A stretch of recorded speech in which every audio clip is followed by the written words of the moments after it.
Hello everyone, welcome you all. तो आज हम लोग जो टॉपिक कवर करने जा रहे हैं वो है type of chemical reaction. Type of chemical reaction. तो इससे पहले हम लोगों ने इस चैप्टर में जो टॉपिक कवर किया है वो है आपका केमिकल रिएक्शन और केमिकल इक्वेशन क्या होता है, ठीक है।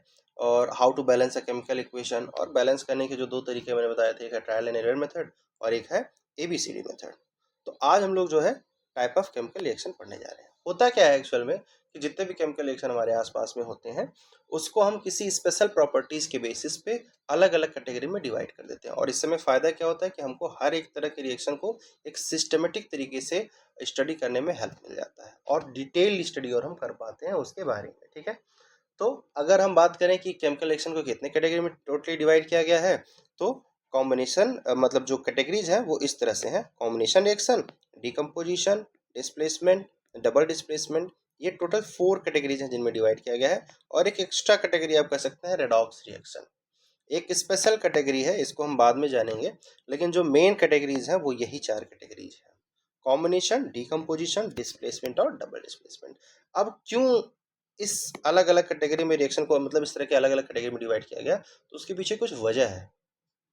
तो हम लोग एक एक रिएक्शन को देखेंगे और ये जानने की कोशिश करेंगे कि क्यों इसको कॉम्बिनेशन रिएक्शन किस रिएक्शन कहते हैं, कब उसको डिकम्पोजिशन रिएक्शन कहते हैं, कब डिस्प्लेसमेंट और कब डबल डिस्प्लेसमेंट रिएक्शन कहते हैं, ठीक है। तो हमारा जो पहला टॉपिक है वो है कॉम्बिनेशन रिएक्शन। इसको हम सीखते हैं कि क्या होता है कॉम्बिनेशन रिएक्शन। तो अगर हम डेफिनेशन की बात करें कॉम्बिनेशन रिएक्शन की, तो it is a reaction in which two और more substances combine to give a single product. मतलब कि कोई ऐसा रिएक्शन जिसमें रिएक्टेंट दो हो या दो से ज़्यादा भी हो सकते हैं, लेकिन प्रोडक्ट हमेशा सिंगल होना चाहिए। इस तरह के रिएक्शन को हम बोलते हैं कॉम्बिनेशन रिएक्शन, ठीक है। जैसे अगर इसको सिंबॉलिक रिप्रेजेंटेशन की बात करें तो देखिए x plus Y gives X Y. जैसे कोई पहला रिएक्टेंट x है, दूसरा रिएक्टेंट y है, और कंबाइन होकर क्या बना दिया, एक्स वाई। ये आपका क्या हो गया, कॉम्बिनेशन रिएक्शन। अब जो कॉम्बिनेशन रिएक्शन होता है, एक्चुअल में जो रिएक्टेंट कंबाइन होते हैं वो 3 तरीके से हो सकते हैं।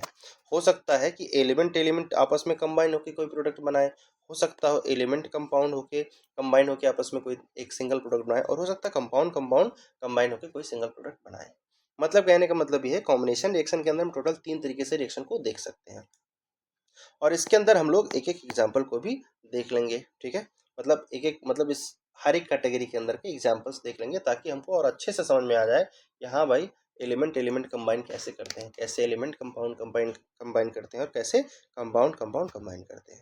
तो अगर हम बात करें एलिमेंट एलिमेंट कॉम्बिनेशन की, तो जैसे एग्जाम्पल इसके अंदर आता है, hydrogen reacts with oxygen to form H2O। अगर आप ध्यान से देखें तो लेफ्ट हैंड साइड में जो रिएक्टेंट है वो दोनों एलिमेंट है। ऐसे एक और रिएक्शन है, magnesium plus oxygen. After reaction this will form magnesium oxide.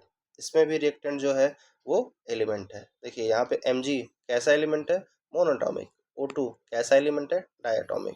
पहले रिएक्शन में हाइड्रोजन और ऑक्सीजन दोनों डायटोमिक थे, ठीक है। और एक और एग्जांपल की बात करें तो sodium reacts with chlorine to form NaCl। अब अगर ध्यान से देखें तो इन तीनों एग्जांपल्स में हमने क्या आपको दिखाने की कोशिश की है कि जितने भी रिएक्टेंट हैं सब एलिमेंट के फॉर्म में है। किसके फॉर्म में है, एलिमेंट के। तो इससे आपको ये पता चलना चाहिए कि कॉम्बिनेशन एलिमेंट एलिमेंट के फॉर्म में भी हो सकता है और प्रोडक्ट सिंगल बनने वाला है। कॉम्बिनेशन रिएक्शन के एक और नाम से हम जानते हैं, सिंथेसिस रिएक्शन। सिंथेसिस का मतलब होता है कि आपस में दोनों मिलकर कुछ सिंथेसिस करके कुछ नया प्रोडक्ट बना रहे हैं, ठीक है। तो कॉम्बिनेशन रिएक्शन और सिंथेसिस रिएक्शन दोनों एक ही टाइप का रिएक्शन है, दोनों एक ही रिएक्शन के दो नाम, ठीक है। अब इसमें अगर अगले एग्जाम्पल की बात करें तो हम लोग ये भी कह सकते हैं कि भाई एलिमेंट कंपाउंड भी कंबाइन होते हैं कॉम्बिनेशन रिएक्शन में। उसका क्या एग्जाम्पल है, तो देखिए कार्बन मोनोऑक्साइड, ये क्या है, कंपाउंड है। It will react with oxygen. Oxygen क्या है, तो ऑक्सीजन एक एलिमेंट है, it will form CO2 gas. अब क्यों कार्बन मोनोऑक्साइड कंपाउंड है, तो इसमें क्लियर हो जाना चाहिए क्योंकि इसमें दो डिफरेंट एटम है, कार्बन और ऑक्सीजन, और O2 में सेम एटम है इसलिए एलिमेंट है। इसी के अंदर एक और रिएक्शन आता है, sulphur dioxide reacts with oxygen to form sulphur trioxide.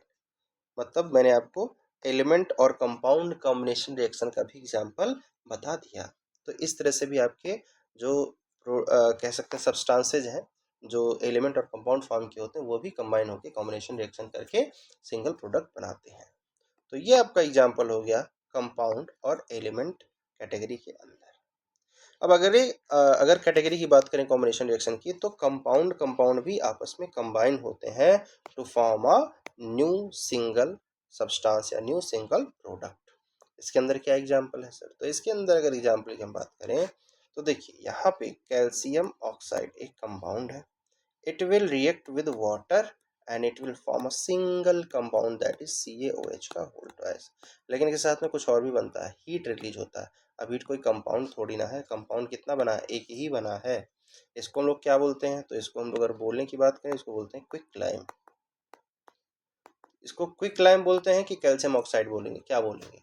तो बेटा कैल्शियम ऑक्साइड जो है उसका केमिकल नेम है, ठीक है, मतलब CaO है, तो इसको हम जान सकते हैं कैल्शियम ऑक्साइड के भी नेम से। ये आपका इसका केमिकल नेम है। केमिकली इसको कैसे प्रोनाउंस करेंगे? और अगर आप मार्केट में गए और आपको मांगना है इसी कंपाउंड को, तो आप कहेंगे क्विक लाइम दे दो, या फिर क्या कहोगे? लाइम दे दीजिए, ठीक है। हिंदी में बात करेंगे तो कहेंगे चूना दे दीजिए, सिंपल सा बात है, ठीक है। तो किसी भी कंपाउंड का दो नाम होता है, एक केमिकल नेम और एक जनरल नेम, और वो जानना आपको जरूरी होता है। तो when quick lime reacts with water it will form slaked lime. अब स्लेक्ट लाइम इसका क्या है? जनरल नेम है, कॉमन नेम है, ठीक है। और अगर बात करें इसे केमिकल नेम की, तो इसका केमिकल नेम है calcium hydroxide, calcium hydroxide, and it will form heat energy also, ठीक है। तो ये आपका कॉम्बिनेशन रिएक्शन का एग्जांपल हो गया। और किस तरह की कॉम्बिनेशन रिएक्शन का एग्जांपल? कंपाउंड। देखिए इसमें कैल्शियम ऑक्साइड में भी डिफरेंट डिफरेंट एटम है, हाइड्रोजन ऑक्साइड में यानी कि वाटर में भी डिफरेंट डिफरेंट एटम्स हैं, इसलिए दोनों कंपाउंड हैं और ये कंबाइन होकर क्या बना रहे हैं? Single product. इसको प्रोडक्ट नहीं मानेंगे, ये बेसिकली आपका हीट है। तो हीट जो है वो मटेरियलिस्टिक फॉर्म में नहीं, वो एनर्जी फॉर्म में है, ठीक है। तो प्रोडक्ट एक ही बन रहा है, कैल्शियम हाइड्रोक्साइड। अच्छा देखिए यहाँ पे एक एग्जांपल और है, ये इसको हटा दीजिए, एक्चुअल में CO2 का टेस्ट है। यहाँ पे देखिए एक और एग्जांपल इसके अंदर आता है, ammonia reacts with HCl to form ammonium chloride. तो इसमें भी आपको क्या देखने को मिलेगा? एक कंपाउंड रिएक्ट कर रहा है दूसरे कंपाउंड से और बना रहा है कोई सिंगल प्रोडक्ट। तो ये भी आपका किसका एग्जांपल हो गया? कंपाउंड कंपाउंड कॉम्बिनेशन रिएक्शन का। इसको बोलते हैं अमोनिया, ठीक है, और ये है आपका अमोनियम क्लोराइड, ठीक है। तो आई होप आपको ये कॉम्बिनेशन रिएक्शन समझ में आ गया होगा। तो टोटल कॉम्बिनेशन रिएक्शन तीन तरीके से होता है। किस किस तरीके में? एलिमेंट एलिमेंट कंबाइन कर सकते हैं, एलिमेंट कंपाउंड कंबाइन कर सकते हैं, कंपाउंड कंपाउंड कंबाइन कर सकते हैं। और इसके अंदर हमने आपको दो दो तीन तीन एग्जाम्पल्स आपको बता दिए ताकि आप इसको अच्छे से समझ सकें कि हाँ भाई कॉम्बिनेशन रिएक्शन में किस तरह से कॉम्बिनेशन होता है, ठीक है। अब अगर हम बात करें आगे, तो आगे भी रिएक्शन है, जो दूसरे टाइप का रिएक्शन है, दैट इज डीकम्पोजिशन रिएक्शन। इस तरह के रिएक्शन में क्या होता है? तो देखिए कॉम्बिनेशन में क्या हुआ था? दो या दो से अधिक रिएक्टेंट आपस में कंबाइन हुए थे और क्या बना लिए थे? और बना लिए थे एक सिंगल प्रोडक्ट।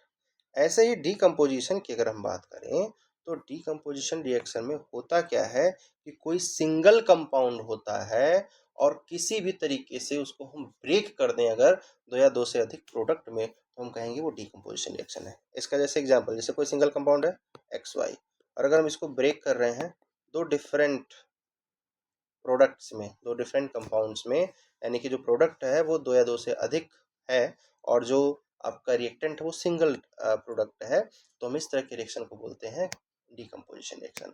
अगर ध्यान से आप देखें तो डीकम्पोजिशन और कॉम्बिनेशन एकदम एक दूसरे के अपोजिट हैं। उसमें क्या था? रिएक्टेंट, देखिए इसमें क्या था? रिएक्टेंट था आपका दो या दो से अधिक और बना क्या रहा था? Single product. और यहीं पे बात करें अगर हम डीकम्पोजिशन रिएक्शन की, तो एक सिंगल आपका रिएक्टेंट है और बना क्या रहा? दो या दो से अधिक प्रोडक्ट।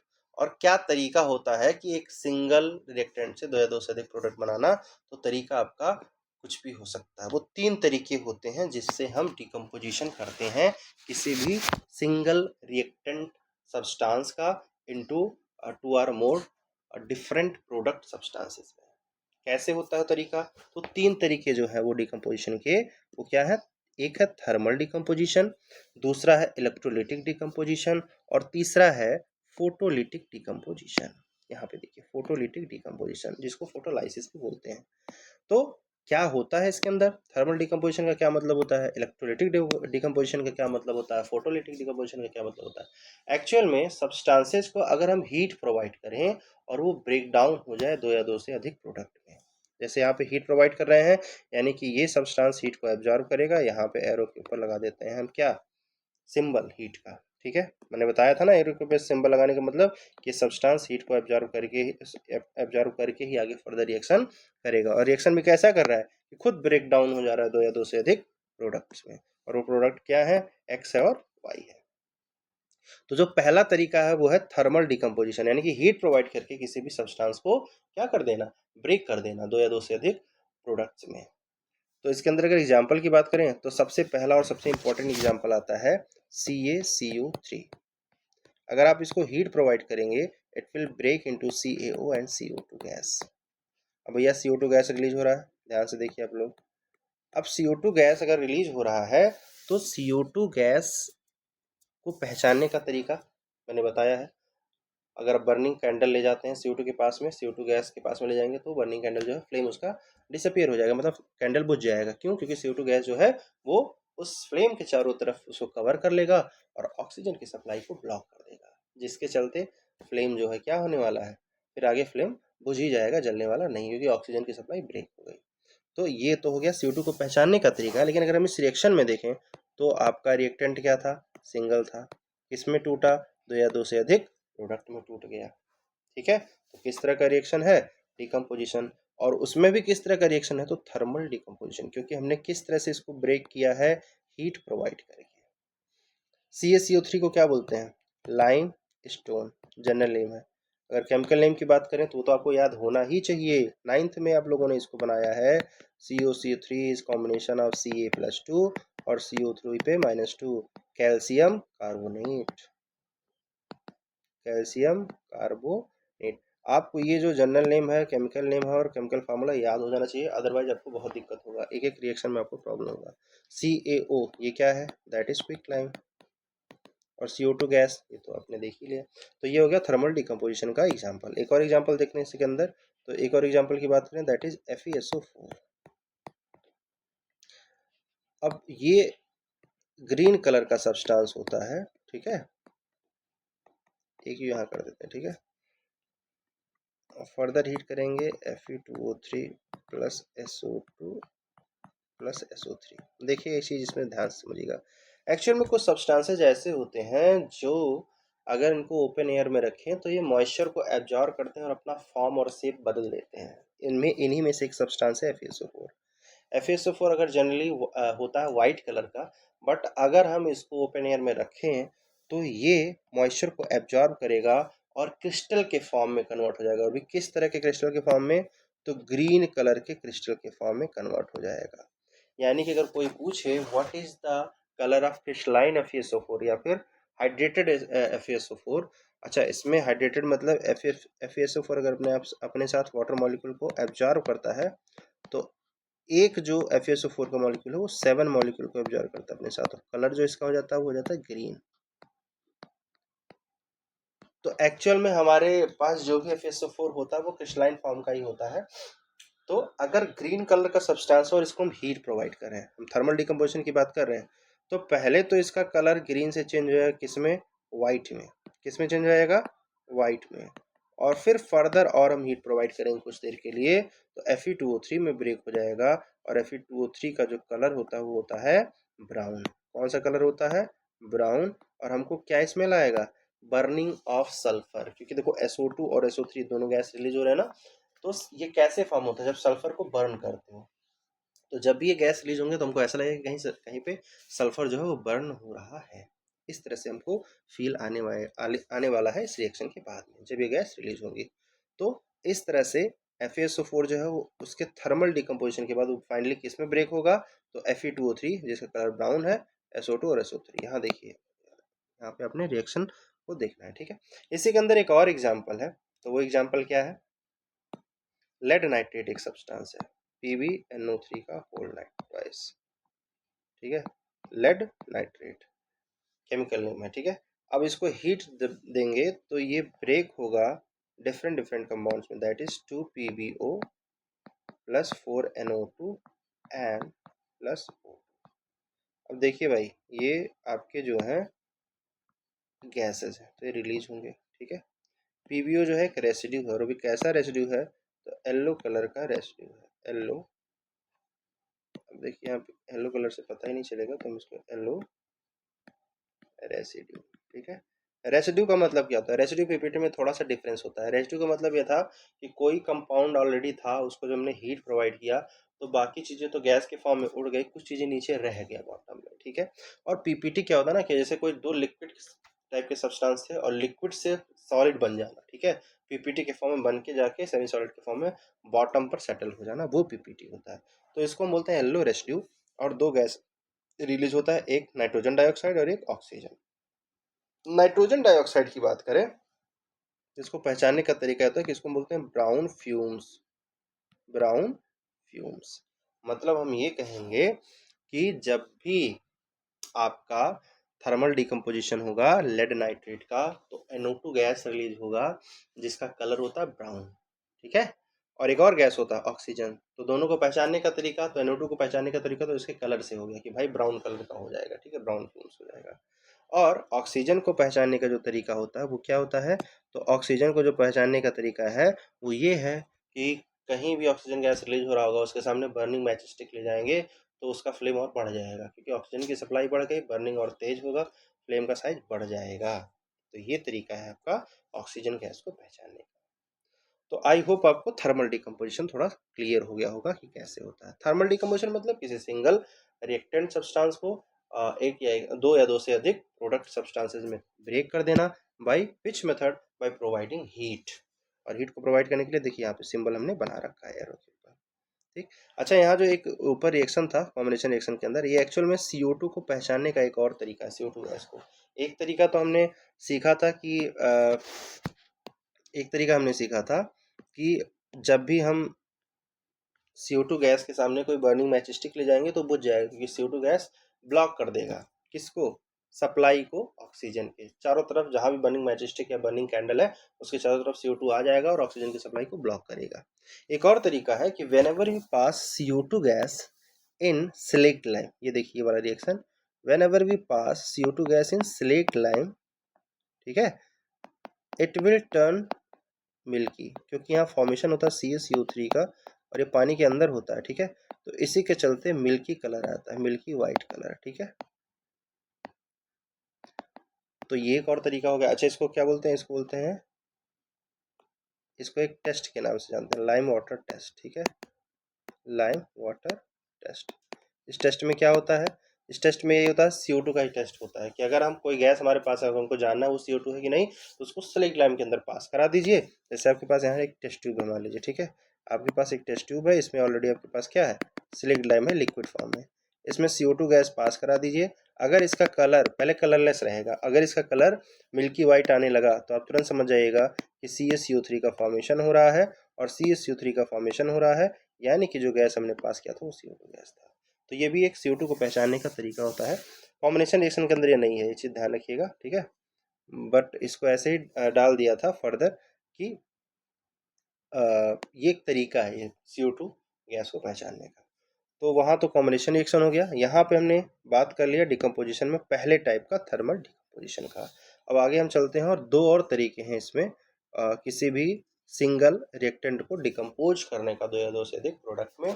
और वो जो दोनों तरीका है तो उसके अंदर जो दूसरा तरीका है उसको बोलते हैं इलेक्ट्रोलाइटिक डिकम्पोजिशन। देखिए यहाँ पे इलेक्ट्रोलाइटिक डिकम्पोजिशन या इलेक्ट्रोलाइसिस, इसके अंदर क्या होता है चलिए इसको भी जानते हैं, ठीक है। तो देखिए यहाँ पे, हाँ, तो इलेक्ट्रोलाइटिक डिकम्पोजिशन के अंदर क्या होता है कि हमारा कोई भी सब्सटेंस है और उसके अंदर हम इलेक्ट्रिसिटी को पास करा देते हैं, और पास कराने के बाद में उसको डिकम्पोज कर देते हैं दो या दो से अधिक प्रोडक्ट में। कैसे होता है इसको हम देखते हैं।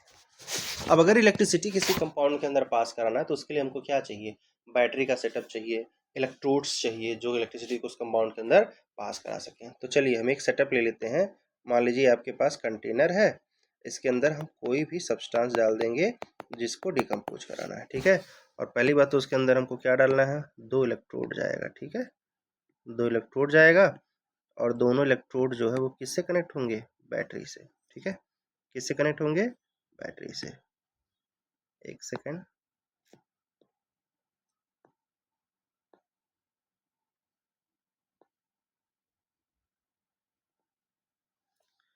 तो दोनों इलेक्ट्रोड को हम किससे कनेक्ट कर देते हैं? बैटरी से। ठीक है,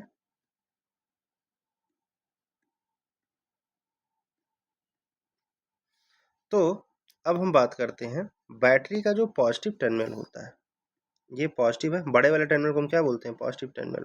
और छोटे वाले को क्या बोलते हैं? Negative terminal.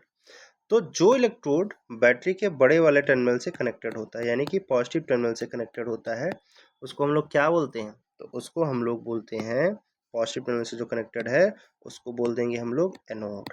क्या बोलते हैं? एनोड।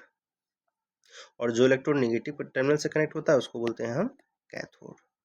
तो आई होप इतना सेटअप आपको ऑलरेडी पता होगा, आपने 8th में थोड़ा सा इस चीज़ के बारे में जाना होगा। ठीक है, अगर नहीं जानते हैं तो ये चीज़ जान लीजिए कि इलेक्ट्रोड एक ऐसे समझ लीजिए इंस्ट्रूमेंट्स हैं, सब इंस्ट्रूमेंट्स हैं जिनके हेल्प से हम किसी भी सब्सटेंस के अंदर इलेक्ट्रिसिटी को पास कराते हैं।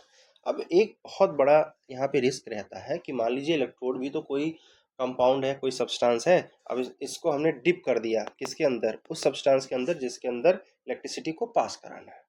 तो क्या ये इलेक्ट्रोड भी तो इससे रिएक्शन कर सकता है ना, कोई ये भी तो खतरा रहता है।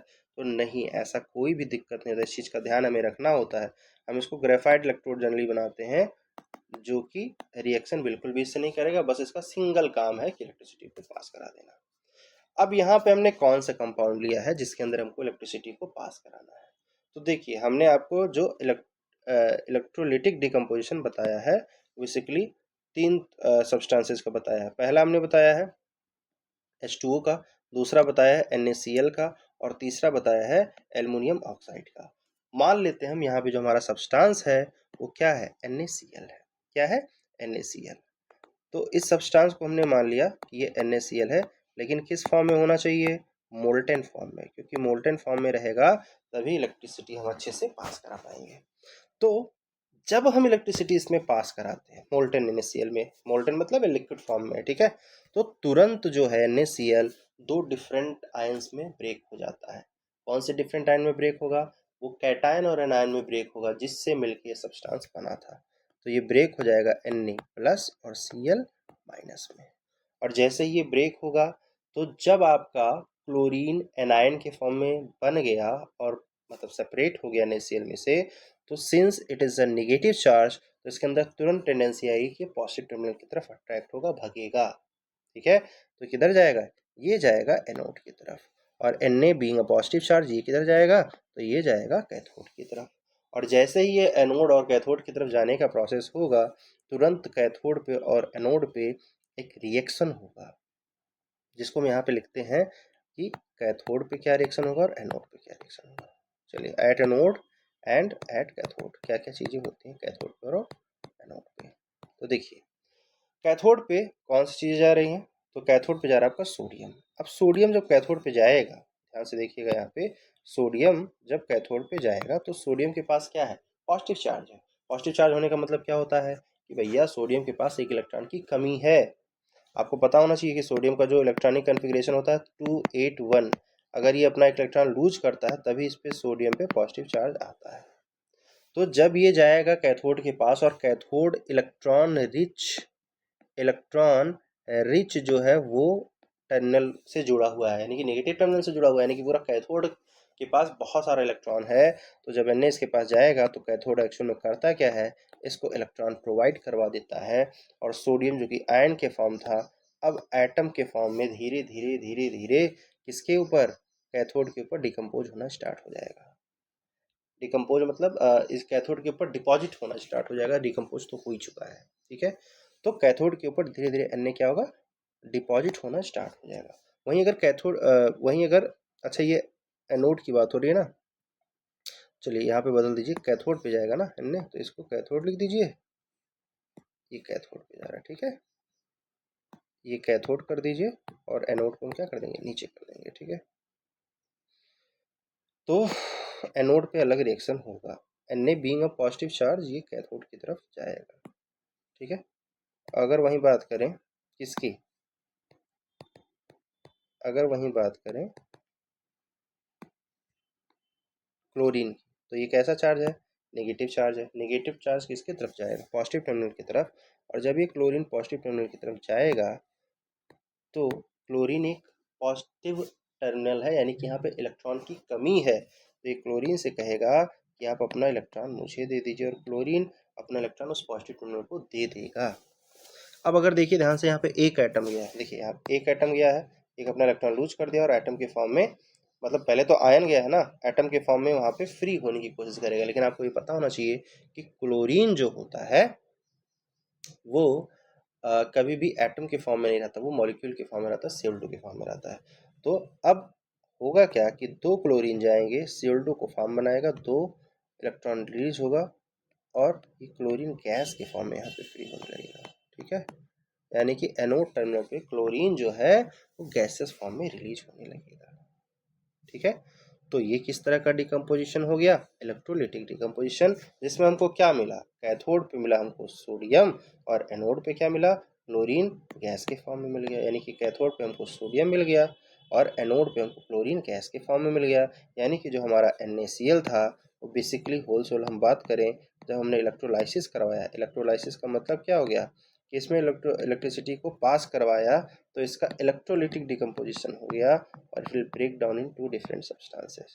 तो ये किस तरह का रिएक्शन हो गया, तो अगर हम बात करेंगे भैया, ये भी तो आपका किसके अंदर आ रहा है, ये भी आपका आ रहा है किसके अंदर, तो ये आ रहा है आपका इलेक्ट्रोलिटिक डिकम्पोजिशन के अंदर।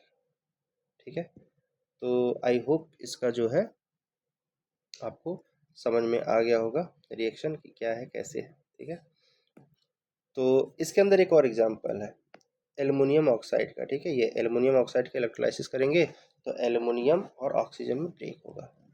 चलिए इसको भी हम देख ही लेते हैं, समझ लेते हैं। ठीक है, एक और एग्जांपल हम देख लेते हैं। तो इसमें क्या करेंगे हम, इसमें पहले आप कंटेनर ले लेंगे। ठीक है, कंटेनर ले लीजिए। ठीक है, अब कंटेनर लेने के बाद क्या करेंगे, तो कंटेनर लेने के बाद में इसमें क्या डाल देंगे, एल्युमिनियम ऑक्साइड, किस फॉर्म में, मोल्टन फॉर्म में। ठीक है, इसके पहले हमको दो इलेक्ट्रोड लेना है, तो दो इलेक्ट्रोड ले लीजिए, एक इलेक्ट्रोड दूसरा इलेक्ट्रोड। ठीक है, और इसको किससे जोड़ना है, हमको बैटरी से जोड़ना है। ठीक है, तो इसको हम बैटरी से कनेक्ट कर देते हैं।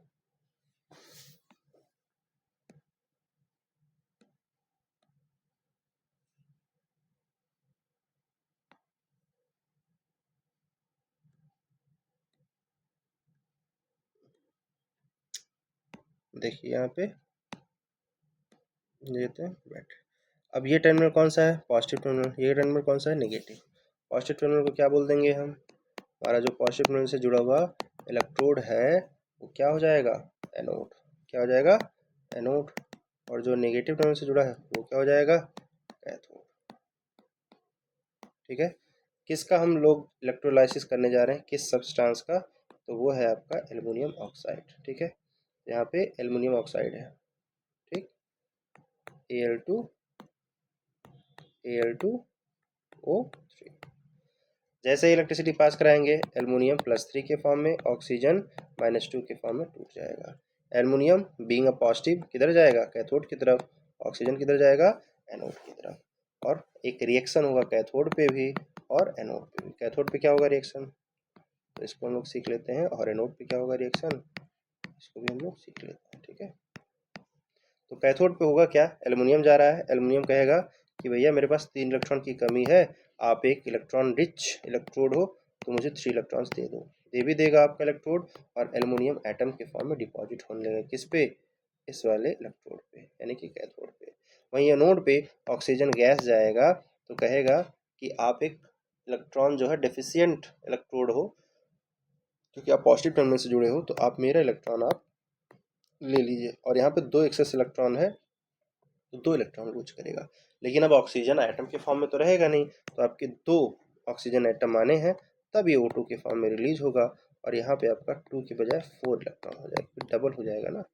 तो इस तरह से आपका एल्युमिनियम ऑक्साइड जो है it will decompose in aluminium and oxygen.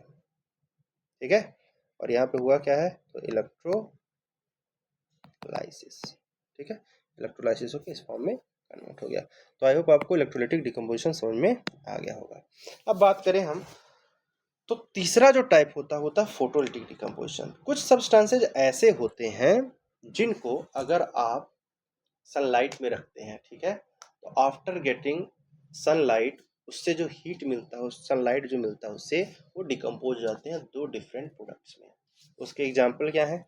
AgCl, AgBr, ये सब ऐसे सब्सटेंसेज होते हैं जैसे इनको जब सनलाइट आप प्रोवाइड करेंगे, जैसे यहाँ पे हम देख लेते हैं AgCl, whenever sunlight fall on this substance, ठीक है, तो ये ब्रेक हो जाएगा सिल्वर और क्लोरीन, अलग अलग दो सब्सटेंस में ब्रेक हो जाएंगे। ऐसे ही सिल्वर ब्रोमाइड है, बेसिकली सिल्वर के जो हैलाइड होते हैं जैसे क्लोराइड, ब्रोमाइड, आयोडाइड, ये ब्रेक हो जाते हैं आपका, ठीक है। और अगर हम बात करें तो दीज, देखिए यहाँ पे इसको हटाता हूँ पहले मैं, हाँ ठीक है, these photolytic reactions are widely used in traditional black and white photography। In reactions का यूज हम ब्लैक एंड व्हाइट फोटोग्राफी में भी करते हैं। तो आई होप आपको जो है थर्मल डिकम्पोजिशन, इलेक्ट्रोलिटिक डिकम्पोजिशन, ठीक है, थर्मल डिकम्पोजिशन, इलेक्ट्रोलिटिक डिकम्पोजिशन और फोटोलिटिक डिकम्पोजिशन, ये तीन तरीके की डिकम्पोजिशन समझ में आ गया होगा। तो अब हम आगे मूव करेंगे अपने तीसरे टाइप के रिएक्शन में, जो कि क्या है? डिस्प्लेसमेंट रिएक्शन या फिर सिंगल डिस्प्लेसमेंट रिएक्शन, ठीक है। तो हम उस तरफ अब आगे बढ़ते हैं। तो सिंगल डिस्प्लेसमेंट रिएक्शन, अच्छा, इस रिएक्शन को जानने से पहले हमें कुछ और चीजें जाननी है, उसको हम देख लेते हैं और समझ लेते हैं, ठीक है। तो वो क्या है? वो होता है reactivity series of metal and non metal. तो अगर हम बात करें रिएक्टिविटी सीरीज ऑफ मेटल्स की या फिर reactivity series of non metals की, तो हम इस चीज़ को क्यों पढ़ने जा रहे हैं? तो देखिए, अगर हमको जानना है डिस्प्लेसमेंट रिएक्शन और डबल डिस्प्लेसमेंट रिएक्शन के बारे में, तो उससे पहले हमको ये जानना जरूरी है कि मेटल्स की रिएक्टिविटी सीरीज होती क्या है, इससे हमको पता क्या चलता है और ये जानना क्यों जरूरी है।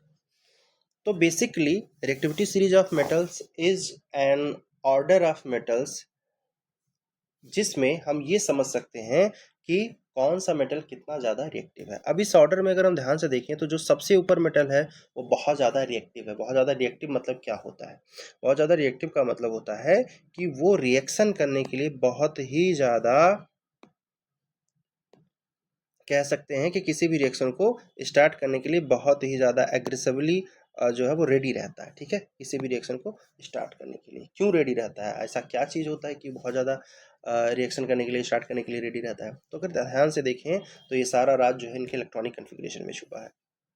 जैसे सोडियम की बात करें हम, इलेक्ट्रॉनिक कन्फिग्रेशन क्या होता है? 281, ठीक है। ऐसे पोटेशियम की बात करें तो पोटेशियम का इलेक्ट्रॉनिक कन्फिग्रेशन क्या होता है? 2881, ठीक है। देखें तो दोनों के आउटर मोस्ट सेल में 1 1 इलेक्ट्रॉन है।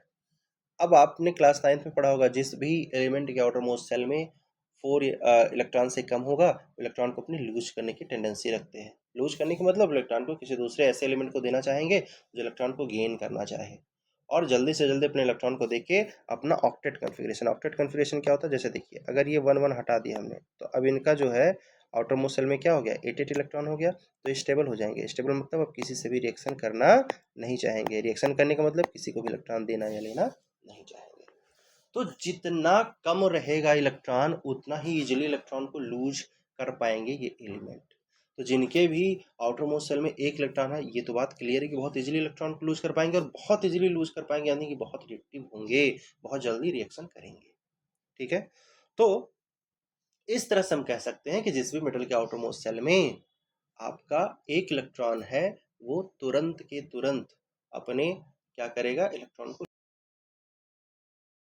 होगा। अब यहाँ पे एक चीज़ देखने की बात है, रिएक्टिविटी सीरीज में पोटेशियम ऊपर है, सोडियम नीचे है, जबकि पोटेशियम 2881, मतलब थोड़ा सा इसका जो इलेक्ट्रॉनिक कन्फिग्रेशन है वो एक सेल आगे जा रहा है, ठीक है, वहीं पे सोडियम पीछे है। तो ऐसा क्यों हो रहा है कि सोडियम रिएक्टिविटी में आगे है?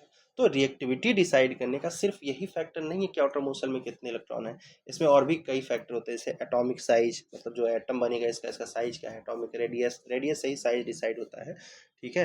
आयोनाइजेशन पोटेंशियल, ऐसे कई फैक्टर होते हैं जो किसी भी एलिमेंट के रिएक्टिविटी सीरीज को डिसाइड करते हैं, और एलिमेंट में किसके, मेटल के। तो कहने का मतलब कि आई होप अब आप समझ गए होंगे कि रिएक्टिविटी सीरीज जो है बेसिकली एक ऑर्डर है जो ये बताता है कि कौन सा मेटल कितना ज़्यादा रिएक्टिव है, और रिएक्टिव होने का मतलब कि कितना ज़्यादा रिएक्शन किसी के साथ में कर सकता है, कितना जल्दी अपने इलेक्ट्रॉन को लूज कर सकता है, ठीक है। तो यहाँ पे रिएक्टिविटी सीरीज जनरली हम पढ़ते मेटल का ही है, यहाँ पे मैंने लेकिन एक और लगा दिया है, यहाँ पे टेबल एक सीरीज लगा दिया reactivity series of non metals. तो इसमें हमें नॉन मेटल में बहुत ज़्यादा नहीं जानना, बस इसमें इतना जानिए आप कि नॉन मेटल में हम ये जानते हैं बेसिकली कि कौन सा नॉन मेटल कितना तेजी से इलेक्ट्रॉन को गेन कर सकता है। अब वही नॉन मेटल उतना ही तेजी से इलेक्ट्रॉन को गेन करेगा, जैसे क्लोरीन की बात करें तो इसके जो आउटर मोस्ट सेल में है वो 7 इलेक्ट्रॉन होते हैं, ठीक है। देखिए आउटर मोस्ट सेल में 7 इलेक्ट्रॉन होते हैं, तो इसको एक ही इलेक्ट्रॉन चाहिए, तो ये इजीली तुरंत इलेक्ट्रॉन को गेन करके, जैसे ही एक इलेक्ट्रॉन मिलेगा इसका आउटर मोस्ट सेल में, जैसे मान लीजिए एक इलेक्ट्रॉन पा गया तो आउटर मोस्ट सेल में कितने इलेक्ट्रॉन होंगे, 8 हो गए, इसका ऑक्टेट कंप्लीट हो गया। तो जो जितना इजीली इलेक्ट्रॉन को गेन कर लेगा, जल्दी से जल्दी इलेक्ट्रॉन को गेन कर लेगा, वो उतना ही अच्छा रिएक्टिव नॉन मेटल है। अब बेसिकली रिएक्टिविटी हम मेटल की पढ़ते हैं, नॉन मेटल की नहीं पढ़ते हैं, क्योंकि रिएक्शन स्टार्ट कौन कर सकता है, जिसको इलेक्ट्रॉन देना है, और देते कौन है इलेक्ट्रॉन, मेटल्स देते हैं, जिनके आउटर मोस्ट सेल में 4 से कम होता है। नॉन मेटल तो रिएक्शन बिल्कुल स्टार्ट ही नहीं कर सकते, उनकी कैसी रिएक्टिविटी, वो तो खुद बैठे रहेंगे इसी मेटल के इंतजार में, क्यों आएगा तो इलेक्ट्रॉन उनको देगा। इसीलिए हम रिएक्टिविटी ज़्यादातर मेटल्स की ही पढ़ते हैं, बट नॉन मेटल की रिएक्टिविटी इस सेंस में हमको जानना जरूरी होता है कि कौन कितना इजिली इलेक्ट्रॉन को गेन करके रिएक्शन को करवा सकता है, ठीक है। तो बेसिकली यहाँ पे ये आई होप आपको नॉन मेटल की रिएक्टिविटी सीरीज का जो मतलब हो थोड़ा सा समझ में आ गया होगा। अब हम फिर से आते हैं अपने मेटल वाले सेक्शन पे। तो मेटल के सेक्शन पे आपका रिएक्टिविटी डिसाइड करने के लिए कई सारे फैक्टर होते हैं, ना सिर्फ इलेक्ट्रॉनिक कन्फिग्रेशन के आउटर मोस्ट सेल में कितने इलेक्ट्रॉन होते हैं, atomic radius, atomic size, ionization potential, ऐसे कई चीज़ें होती हैं जो ये डिसाइड करवाती हैं कि आपका कौन सा मेटल कितना ज़्यादा रिएक्टिव होगा।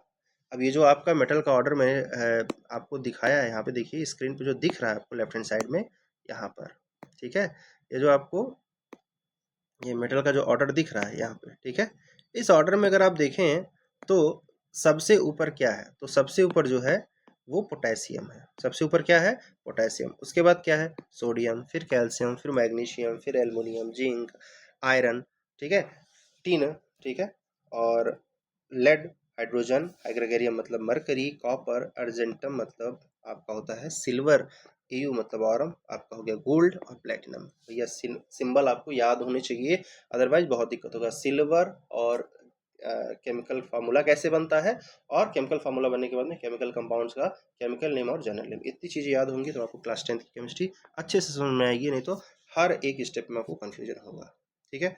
तो अब यहाँ पे जितने मेटल्स मैंने लिखे इसकी रिएक्टिविटी सीरीज हो गई, तो टोटल सर आपने जितने मेटल हैं सबकी रिएक्टिविटी सीरीज लिख दी, नहीं।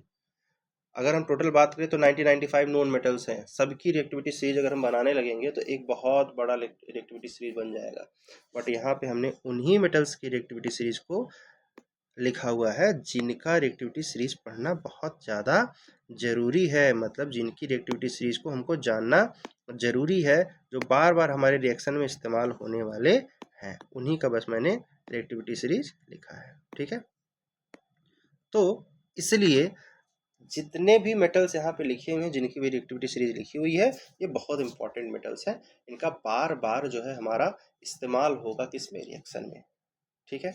अब एक चीज़ हमको बताइए आप, यहाँ पे आपको बीच में एक चीज़ दिख रहा होगा, चीज़ का एक एलिमेंट दिख रहा होगा, और उस एलिमेंट का नाम क्या है, हाइड्रोजन। हाइड्रोजन से ऊपर जितने भी मेटल्स हैं वो आपके हाइड्रोजन से ज़्यादा रिएक्टिव हैं, और हाइड्रोजन से नीचे जितने मेटल्स हैं वो एक्चुअल में रिएक्टिव तो छोड़िए बहुत ज़्यादा लीस्ट रिएक्टिव है, बिल्कुल भी रिएक्शन करना ही नहीं चाहते। रिएक्शन करना नहीं चाहते मतलब कि अगर इनके आसपास कोई और नॉन मेटल आएगा तो उससे बिल्कुल रिएक्शन नहीं करेंगे। अच्छा, मेटल मेटल से रिएक्शन करेगा तो एक बात दिमाग में रख लीजिए कि मेटल मेटल से रिएक्शन करने वाला नहीं है। जैसे सोडियम है और इसके पास में कौन आ गया, पोटेशियम, तो पोटेशियम कहेगा भाई रिएक्शन करने का मतलब मेरा एक इलेक्ट्रॉन ले लो, सोडियम कहेगा तुम मेरा एक इलेक्ट्रॉन ले लो, भैया दोनों इलेक्ट्रॉन दे रहे हैं तो फिर रिएक्शन होना पॉसिबल नहीं है। तो एक मेटल नॉन मेटल से ही रिएक्शन करता है, ठीक है, और नॉन मेटल से कर सकता है, वहाँ पे शेयरिंग होता है, ठीक है। आगे इस चीज़ को हम जानेंगे और डिटेल में कैसे शेयरिंग होता है, क्या होता है। तो एक चीज़ दिमाग में रखना है कि मेटल हमेशा किससे रिएक्शन करेगा, नॉन मेटल से करेगा, और मेटल मेटल से रिएक्शन नहीं कर सकता। तो अब अगर हम यहाँ देखते हैं हाइड्रोजन से नीचे जितने मेटल हैं, ये जितने भी मेटल हैं वो बहुत ज़्यादा लीस्ट रिएक्टिव मेटल, बहुत लीस्ट रिएक्टिव मेटल, ज़्यादा नहीं, बहुत लीस्ट रिएक्टिव मेटल है, यानी कि बहुत कम रिएक्शन करना प्रेफर करते हैं। ये जो बीच के इतने सारे मेटल हैं यहाँ तक, एल्युमिनियम, मैग्नीशियम, ये सारे जो मेटल हैं ये मॉडरेटली रिएक्टिव मेटल है, मतलब रिएक्शन तो करते हैं लेकिन उतना ज़्यादा एक्टिव नहीं होते हैं। किसके रिस्पेक्ट में, ऊपर वाले जो 3-4 मेटल जैसे पोटेशियम, सोडियम, कैल्शियम, मैग्नीशियम, इनके रिस्पेक्ट में थोड़ा कम रिएक्टिव होते हैं, मतलब रिएक्शन थोड़ा धीरे परफॉर्म करते हैं, उतना तेजी से रिएक्शन, उतना जल्दी रिएक्शन परफॉर्म नहीं करते, उतना इजीली रिएक्शन को परफॉर्म नहीं करते। आप कहेंगे यहाँ पे बगल में sir reaction with water, reaction with acid और स्टीम लिखा हुआ, ये क्या है? तो जब हम एसिड बेसिस सॉल्ट चैप्टर पढ़ेंगे या मेटल नॉन मेटल पढ़ेंगे तो उसके बारे में हम ये भी जानेंगे कि कौन सा मेटल वाटर से इजीली रिएक्शन करता है, कौन सा नहीं करता है, तो उस सब में फिर से स्टेबल का काम पड़ेगा। बट अभी आप ये जानिए कि एक रिएक्टिविटी सीरीज जो हमने आपको बताया मेटल्स का, ये आपको जनरली ये बताता है कि कौन सा मेटल ज़्यादा रिएक्टिव है, एकदम हाईली रिएक्टिव है, कौन सा मेटल जो है वो लीस्ट रिएक्टिव है। ठीक है, कौन सा मेटल क्या है, लीस्ट रिएक्टिव है। देखिए जो ज़्यादा रिएक्टिव मेटल है उसको हम रेड से कर दे रहे हैं, ठीक है, तो थोड़ा सा लीस्ट रिएक्टिव है उसको हम इससे कर दे रहे हैं, और जो बिल्कुल रिएक्टिव है उसको नीचे ब्लू कलर से कर दे रहे हैं। तो बेसिकली इससे हमें क्या आइडिया मिल गया, इससे हमको ये आइडिया मिल गया कि सर रिएक्टिविटी सीरीज का एक ऑर्डर होता है जिसमें हमको ये पता चलता है, एक ऑर्डर होता है जिसमें जो हाईली रिएक्टिव मेटल हो सबसे ऊपर, जो उससे कम कम कम ऐसे नीचे अरेंज होते चले जाते हैं। और हाइड्रोजन, अगर बात करें हाइड्रोजन की, तो हाइड्रोजन एक स्टैंडर्ड पॉइंट है जो ये बताता है कि इससे नीचे के जो मेटल हैं वो तो बिल्कुल बहुत ही कम रिएक्टिव है, लीस्ट रिएक्टिव है। और अगर आप नीचे जाएंगे ना तो ध्यान से देखेंगे तो नीचे जो आपका सिल्वर, प्लेटिनम, गोल्ड है, ये जो तीनों चारों में तो बिल्कुल रिएक्शन नहीं करते, इसीलिए बहुत ही प्रीशियस मेटल होते हैं। रिएक्शन ना करने का मतलब कभी भी ये डिग्रेड नहीं होते, कभी भी खराब नहीं होते, तो इसलिए इनका जो वैल्यू है बहुत ज़्यादा है मार्केट में। ठीक है, अब रिएक्टिविटी की बात आ गई, रिएक्शन करते क्यों है मेटल्स, तो ये भी जान लीजिए, रिएक्शन करते हैं to get a stable configuration. अब अगर हम बात करें डिस्प्लेसमेंट रिएक्शन की, आ जाते हैं डिस्प्लेसमेंट रिएक्शन पे। तो डिस्प्लेसमेंट रिएक्शन क्या होता है, इसमें होता क्या है, पहले हम इसको जान लेते हैं कि डिस्प्लेसमेंट रिएक्शन क्या होता है। ठीक है, देखो, in a single displacement reaction a more reactive element displaces a less reactive element from its solution, these reaction are generally exothermic in nature. अब मेरी बात ध्यान से सुनिएगा, मान लीजिए यहाँ पर कॉपर सल्फेट है, ठीक है, कॉपर सल्फेट एक कंपाउंड है। अब इसमें रिएक्शन करने जा रहा है कौन, जिंक, हमने इसमें जिंक डाल दिया। तो अगर ध्यान से देखें रिएक्टिविटी सीरीज को, तो कॉपर जो है वो यहाँ है और जिंक कहाँ है, ये यहाँ पे है, जिंक एकदम ऊपर है इसके, मतलब काफ़ी ऊपर है इसके, और जितना ऊपर होगा उतना ही ज़्यादा रिएक्टिव होगा। यानी कि इन दो, इस रिएक्शन वाले सेक्शन में अगर हम देखें तो कॉपर सल्फेट में ये जो कॉपर मेटल है और ये जो जिंक मेटल है, इसमें जिंक ज़्यादा रिएक्टिव है। तो जब ऐसा केस जाता है कि एक ऐसा कंपाउंड आता है जिस कंपाउंड का जो मेटल है वो उसी में रिएक्टेंट में कोई दूसरा मेटल हो उससे वीक हो, जैसे कॉपर इसमें जिंक से कम रिएक्टिव है, थोड़ा सा वीक मतलब कम रिएक्टिव है, तो जिंक तुरंत क्या करता है, कहता है कॉपर सल्फेट में सल्फेट से कि सल्फेट मैं तुमको दूंगा, जितना भी इलेक्ट्रॉन चाहिए कॉपर को रिलीज करो, और कॉपर को हटना पड़ता है, और जिंक जो होता है वो सल्फेट के साथ एक बॉन्ड बना लेता है और नया कंपाउंड बन जाता है जिंक सल्फेट, कॉपर जो होता है वो फ्री हो जाता है। अब इसमें हुआ क्या, जिंक ने कॉपर को क्या कर दिया, जिंक ने कॉपर को किया है डिस्प्लेस, इसीलिए इसको बोलते हैं डिस्प्लेसमेंट रिएक्शन। ठीक है, अच्छा एक और रिएक्शन लेते हैं हम, यहाँ देखिए, देखिएगा ध्यान से, आपका जो है मान लीजिए एक हमने फिर से कॉपर सल्फेट ले लिया, ठीक है, कॉपर सल्फेट, और इसमें रिएक्शन कैसे करा दिया, आयरन से करा दिया। अब फिर से रिएक्टिविटी सीरीज अगर देखें तो रिएक्टिव सीरीज में आयरन ऊपर है, किससे, कॉपर से, यानी कि आयरन ज़्यादा रिएक्टिव है, तो फिर से वही चीज़ होगा कि इसके कंपाउंड में से, मतलब कॉपर सल्फेट जो कंपाउंड है, इस कंपाउंड में से जो मेटल कॉपर है जो कि कम रिएक्टिव आयरन से, आयरन इसको डिस्प्लेस करेगा, हटा देगा, और नया कंपाउंड बन जाएगा इस तरह के रिएक्शन में, और जो है आयरन सल्फेट। इसको पहचानेंगे कैसे? भैया copper sulphate generally blue colour का होता है, जनरली क्या ब्लू कलर का होता ही है। आयरन आपका जो है वो ग्रे कलर का है, रिएक्शन होगा तो green colour, iron sulphate generally green colour का होगा, ठीक है। जनरली मतलब जब क्रिस्टलाइन फॉर्म में होता है, एक्वस फॉर्म में होता है। और यहाँ पे कॉपर क्या था? ब्लू कलर का था। और अगर आपको याद हो तो इसको मैंने कलर चेंज के अंदर इन रिएक्शंस को आपको बताया था। और ये चेंज किस में हो जाएगा? तो ये चेंज हो जाएगा सर कलरलेस में। जिंक सल्फेट कलरलेस होता है, ठीक है। तो किस में चेंज हो जाएगा? कलरलेस में। तो इस तरह से हमको ये भी पता चल जाएगा कि हाँ भाई रिएक्शन हो रहा है। तो इस तरह के रिएक्शन डिस्प्लेसमेंट होते हैं, जिसमें एक हाईली रिएक्टिव मेटल एक लेस रिएक्टिव मेटल को उसी कंपाउंड में से ही डिस्प्लेस कर देता है। वहीं पे एक और रिएक्शन की बात करते हैं, चलिए। FeSO4 plus copper. अब यहाँ पे ध्यान से देखिए क्या होगा। यहाँ पे भैया कॉपर कहेगा आयरन तुम हटो, सल्फेट को मैं इलेक्ट्रॉन दे दूंगा, उसके साथ कंपाउंड बनाऊंगा। आयरन कहेगा बेटा जरा रिएक्टिविटी सीरीज पे ध्यान दे लो, मैं तुमसे बहुत ऊपर हूँ, यानी कि मैं तुमसे ज़्यादा रिएक्टिव हूँ, तुमसे बेटर तरीके से मैं सल्फेट को इलेक्ट्रॉन दे सकता हूँ। तो कहेगा भैया कॉपर, तो फिर क्या होगा? क्या होगा? क्या? नो रिएक्शन, कोई भी रिएक्शन नहीं होगा। यानी कि डिस्प्लेसमेंट रिएक्शन हुआ नहीं, क्योंकि इसमें डिस्प्लेस ही नहीं कर पाया। तो आई होप आपको डिस्प्लेसमेंट रिएक्शन के एग्जांपल समझ में आ गए होंगे, डिस्प्लेसमेंट समझ में आ गया होगा।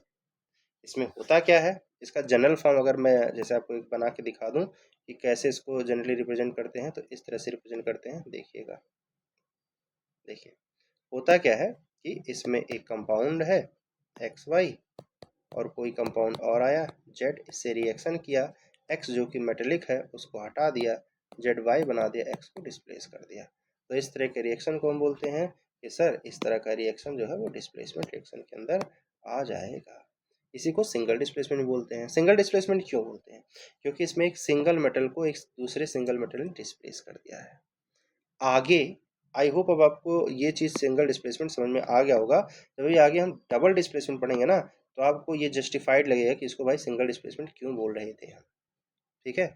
डबल डिस्प्लेसमेंट क्या होता है? डबल डिस्प्लेसमेंट ये होता है कि जैसे मान लीजिए दो कंपाउंड है, कौन कौन से हैं? एक है पोटेशियम आयोडाइड, क्या हो रहा है, एक है पोटेशियम आयोडाइड KI, और उसके साथ हमने रिएक्शन करा दिया लेड नाइट्रेट का। तो अच्छा बताइए दोनों कंपाउंड जो है इसमें मेटल्स कौन कौन से हैं?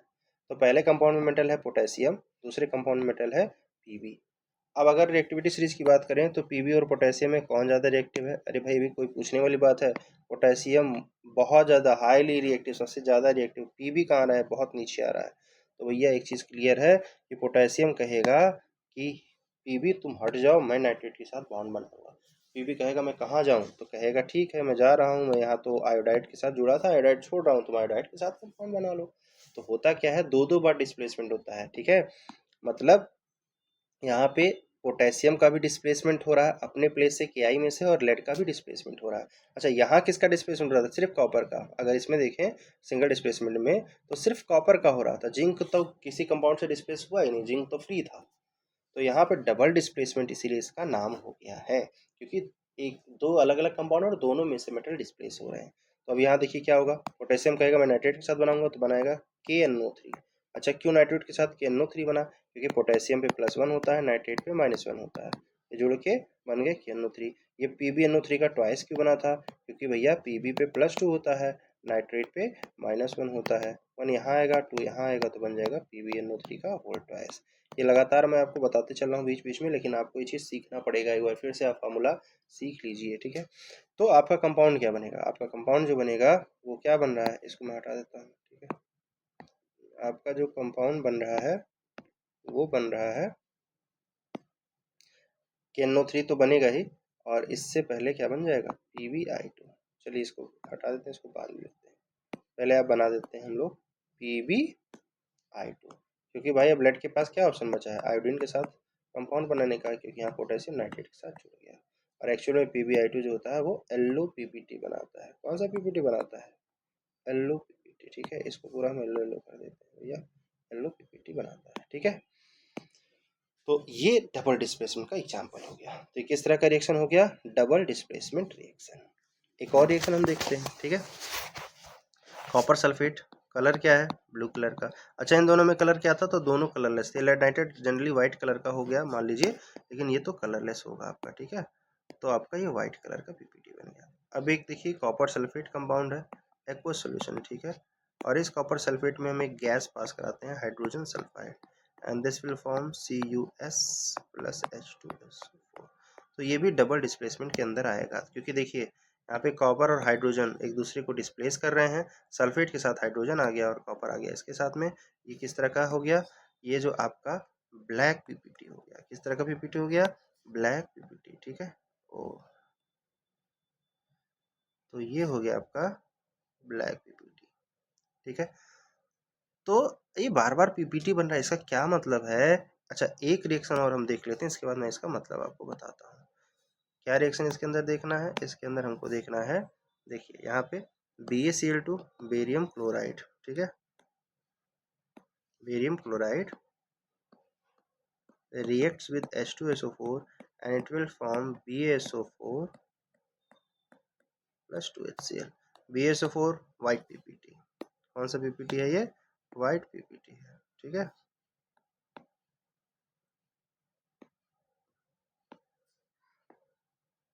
कौन सा पीपीटी है, व्हाइट पीपीटी है, ठीक है। तो ये बेसिकली व्हाइट पीपीटी बन जाएगा।